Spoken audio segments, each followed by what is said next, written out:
Lord, maraming salamat po Lord sa araw at sa oras nito Lord. Thank po Lord at dinala mo dito Lord sa iyong bahay sa buong Lord. Upang magpuri Lord, Lord, sa Lord. Lord, panahon na sa lahat Lord, patawarin kami Lord sa aming mga kasalanan Lord. Sa aming mga nagawang kasalanan Lord. Pag kami Lord ay makapasok Lord sa iyong puso at sa iyong kailan Lord.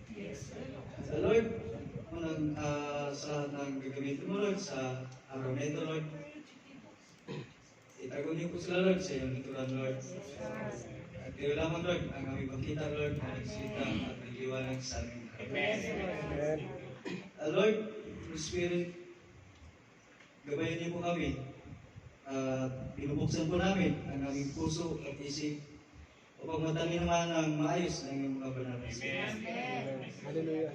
Lord, ganun din po Lord sa aming mga kapatiran Lord na papunta po dito Lord. Gabayan niyo po sila Lord. Tilayin niyo po sila Lord sa mga disgrasya Lord, sa mga kalaban Lord. Lord, ulitin po Lord. Ikaw lang po aming sandigan, ikaw lang po aming Panginoon Lord.